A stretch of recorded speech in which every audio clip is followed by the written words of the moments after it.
pair them here a little bit, and a couple raids going out again probably just rallied to that point. Hopefully they don't get picked off or something by a random Scourge, which is definitely a possibility. But Evo Chamber going down as well, and a hidden, kind of a hidden expansion here to 3 o'clock for Hydra. And if this base gets up and running, if that gas expansion gets going, that's going to be tough for Terran. I'm actually very surprised to see that Hydra went for that type of that spot, just because it's going to be very difficult for him to defend that place with Hydras. He'll have to rely completely on his Mutalisk and Scourge, which are obviously going to struggle against cloaking. Or he's going to have to produce some Hydras or some Spore Colonies there. Either way, that's going to take a while to make that base truly defended, and if Terran detects it, he will really be able to do a ton of damage at that position. It looks like Terran is just building up a huge Wraith force, and I don't like how he's being passive right now. I mean, he's not taking an extra base right now, and he can't really afford to be this passive and wait this long for his Wraith to be like fully healed or something. He's got to move out and continue to do damage to Hydra. I mean, if he just sits there, he's gonna fall behind in terms of the macro, in terms of the tech count, and he's gonna struggle later on. But it looks like he's content to do this. I mean, he's still producing maybe a dropship now, could be another Wraith, and as well as producing some Marines here. It doesn't look like he's producing any more Vultures. Scourge getting picked off by a Wraith as well. And Terran kind of squandering an opportunity right now, I feel. He never picked off that Overlord to the south either. Terran really needs to do some damage to that 3 o'clock position. I don't know if he even knows that it's there. It's going to be absolutely vital that he doesn't let that base become operational. Otherwise, it's going to be 3 base on 1 base, and that is just pretty much GG when you're a Terran player. And oh, he is going to be able to pick off this Overlord in 1 volley. That is a ton of Wraiths, and those Wraiths are going to do a lot of damage to those Mutalisks right now.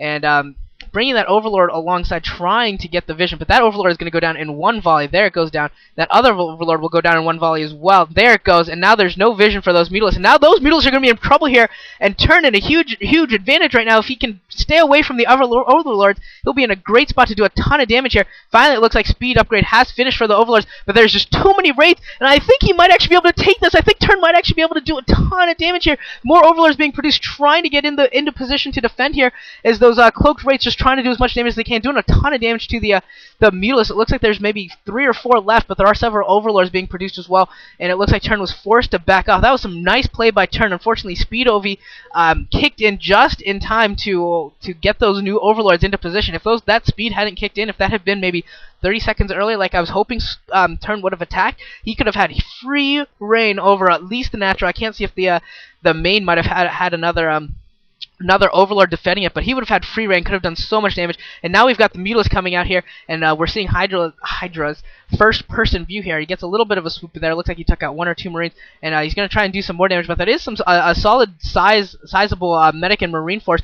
But Terran maybe not having the best control here. His medics aren't necessarily staying as close to his Marines as you would really prefer. And it looks like some more Overlords look like they're going to get picked off here by Terran's Wraith Micro, picking off 1 more. Could probably pick off that other one if he chose to really press the situation. A lot of Mutalisks produced for Hydra. This is a really cool game, guys.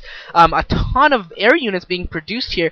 Usually you see one player or another eventually convert into an almost pure ground army and just deal with the opponent's air, either whether it's through M&M plus Goliaths plus Science Vessel, or it's through just massive numbers of Hydralisks and Overlords. But we're seeing just a massive air battle here, and actually these Mutalisks running right into the Marines and the Wraiths, and they don't even care. Oh, wow, Hydra just has so many units, just has so much economy right now that he is just able to walk right into the full force of Terran and survive and really take down that entire medic Marine group. And I think Terran may be gonna fall here. He still has a lot of Wraiths left.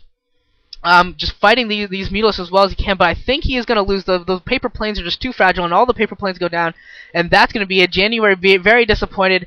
And yeah, you could see it on January's face. She's just like, what you gonna do? And that's pretty much game.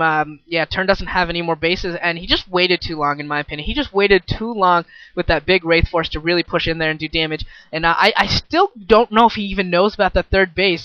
He GG's now, but yeah, if he had known about the 3rd base, I think he could have done not more damage. And I feel like Terran has created an interesting metagame for himself, where everyone at this point, I think, is going to be expecting some early game play. And next time I see Terran play a Zerg, I want him to do this exact same build, that he did with that early pressure, but transition it into a 1-Rax into CC. Produce those early Marines. Fake like you're gonna do what you did before with what essentially is an all-in with a ton of Marines and a bunker rush and fake it though. Just try and do some fakes. Try and keep your opponent on the back foot. I think that'll help Terran go a long way in these televised matches. So good luck to Terran. I hope you guys enjoyed this. This was a fun match. It's gonna first game from my cast from 2010. The next game to do will be the series between let's see. I'm gonna do a series. I think it's gonna be Samson Khan versus KT Rolster. So we'll do that next. I will see you guys later.